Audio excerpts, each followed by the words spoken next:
इयत्ता 8वी विषय नागरिकशास्त्र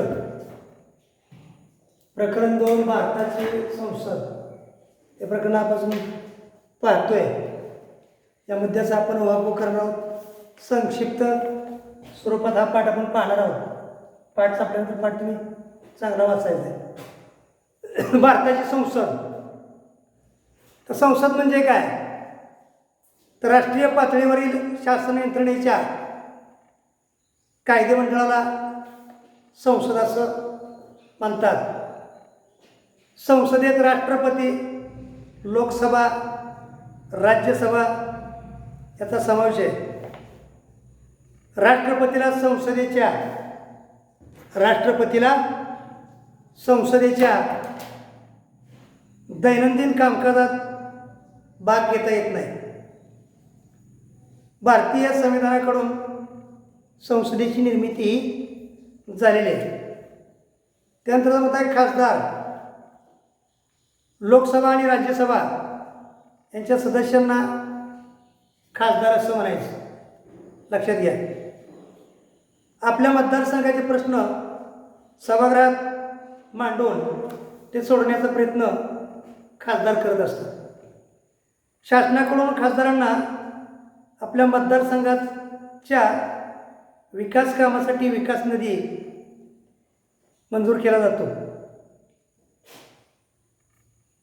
संसदेची रचना, महाराष्ट्रात एकूण 48 लोकसभेच्या जागा आहेत, हे लक्षात घ्या। संसदेची रचना, संसदेची 2 सभागृह आहेत, एक लोकसभा आणि दुसरं राज्यसभा। तर लोकसभा म्हणजे काय आपण बघूया। हे संसदेचं कनिष्ठ सभागृह आहे। जास्तीत जास्त भारतात 552 हे लोकसभेचे खासदार असतात सदस्य।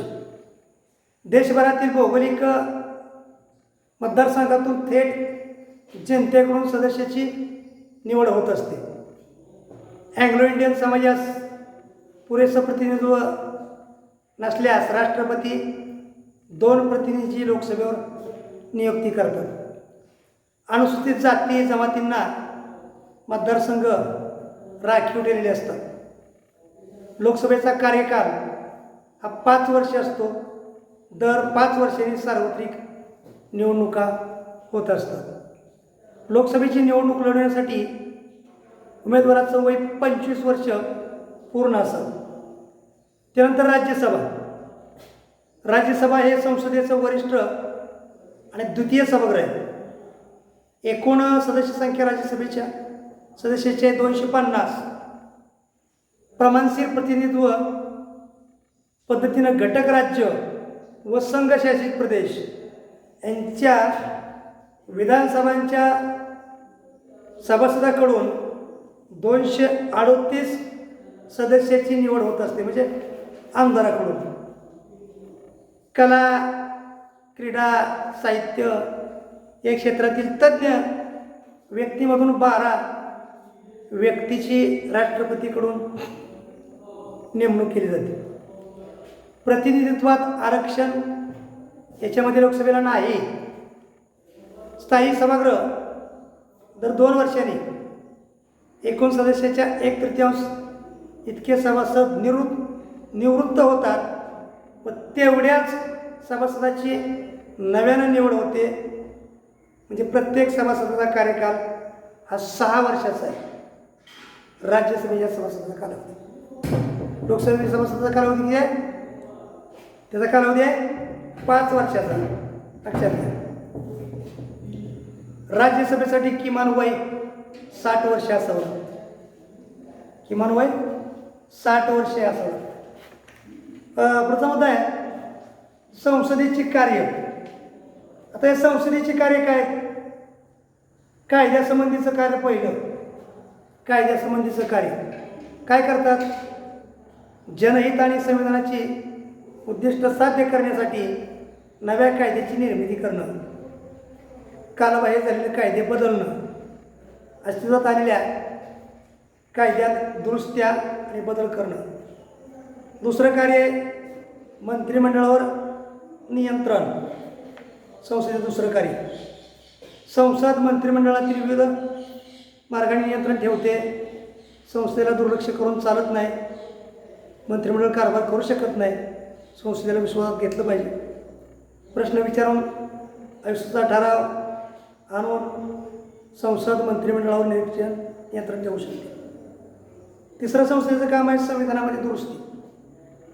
संविधानाबद्दल किंवा संविधानामध्ये घटनेमध्ये दुरुस्ती करण्याचा अधिकार हा संस्थेला आहे. संविधान दुरुस्तीला किंवा दुरुस्तीचा प्रस्तावावर चर्चा होऊन 3 मार्गाने संविधानातील तरतुदीमध्ये बदल करता येतो.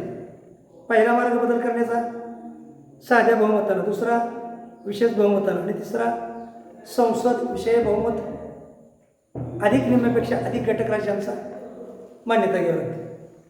पुढचा मुद्दा आहे लोकसभा अध्यक्ष. त्याची निवड कशी होते तर लोकसभेच्या निवडणुकीनंतर पहिल्या बैठकीत लोकसभेच्या अध्यक्षाची आणि उपाध्यक्षाची ही निवड होते. लोकसभेच्या नवनिर्वाचित सदस्याकडून त्यांची निवड केली जाते. लोकसभा अध्यक्षांच्या मार्गदर्शनानुसार आणि नियंत्रणाखाली लोकसभेचं कामकाज चालतं. त्यानंतर लोकसभा अध्यक्षाची काय काम आहेत? त्याची कामं अशी: सभागृहाचं कामकाज हे निपक्षपाती चालवणं, लोकसभेच्या सदस्यांच्या हक्काचं आणि विशेषाधिकाराचं रक्षण करणं, सभागृहाचं कामकाज शांततेनं आणि सुरळीत पार पाडणं, सभागृहाची प्रतिष्ठा सांभाळणं, कामकाजाविषयक नियमांचा अर्थ लावून कामकाज पाहणं, ही लोकसभा अध्यक्षाची काम आहे. पुढचा मुद्दा आहे राज्यसभेचे सभापती आणि त्यांची कामं. भारताचे उपराष्ट्रपती हे राज्यसभेचे पदसिद्ध सभापती असतात. उपराष्ट्रपती राज्यसभेचं कामकाज सभापतीच्या नियंत्रणाखाली चालतं. सभागृहात शिस्त लावून कामकाज चालवण्याची जबाबदारी ही सभापतीवर असते. सभागृहात सदस्यांना बोलण्याची संधी देऊन चर्चा घडवून आणणं ही सुद्धा सभापतीची जबाबदारी आहे. संसद कायदे कसं तयार करते? पुढचा मुद्दा, संसद कायदे कसे तयार करते? विधेयक असतं पहिल्यांदा. विधेयक, कायद्याच्या प्रस्तावाला विधेयक असं म्हणायचं. विधेयक म्हणजे काय? कायदा करताना प्रस्ताव तयार करायचा, त्याला विधेयक म्हणायचं. प्रथम कायद्याचा कच्चा मसुदा किंवा आराखडा तयार करून तो संसदेत मांडावा लागतो. नंतर संसदेच्या प्रत्येक सभागृहात विधेयकाची 3 वाचनं होतात, राज्यसभेत आणि लोकसभेत. दोन्ही सभागृहानं संमत केलेल्या विधेयकावर राष्ट्रपतीची स्वाक्षरी किंवा सही झाली की विधेयकाचं कायद्यात रूपांतर हे होत असतं. संसदेचा कोणताही सभासद वा मंत्री सभागृहात विधेयक मांडू शकतो. विधेयकाचे प्रकार आहेत बघा. पहिला प्रकार आहे अर्थविधेयक, दुसरा प्रकार आहे सर्वसाधारण विधेयक आणि तिसरा प्रकार आहे संविधान विषयक विधेयक. तर कायदा निर्मिती करताना विधेयकाचं कायद्यात रूपांतर होण्यासाठी विधेयकाला या प्रक्रियेतून जावं लागतं. पहिली प्रक्रिया पहिलं वाचन. कायद्यात रूपांतर करत असताना विधेयक असतं पहिले वाचन. पहिल्या वाचनातून विधेयकाची ओळख करून दिली जाते. विधेयकाचा हेतू आणि उद्दिष्ट स्पष्ट केलं जातं. त्यानंतर दुसरं वाचन. संसदेचं सभासद विधेयकावर चर्चा करून मतं मांडतात आणि कलमावर चर्चा होऊन विधेयक समितीकडे पाठवलं जातं. कायद्याची निर्मिती करत असताना पुन्हा तिसरा घटक आहे समितीची अवस्था. विधेयकावर चर्चा होते, आवश्यक बदल होतात, विधेयकाचा अंतिम मसुदा तयार होतो. त्यानंतर तिसरं वाचन होतं. तिसरं वाचन करताना विधेयक मतदारांनी संमत होऊन दुसऱ्या सभागृहाकडे जातं आणि तिथे गेल्यानंतर विधेयक दुसऱ्या सभागृहात पहिल्या वाचनाखेरीज सर्व अवस्थांमधून गेलेलं असतं. मतदारानं विधेयक संमत होतं.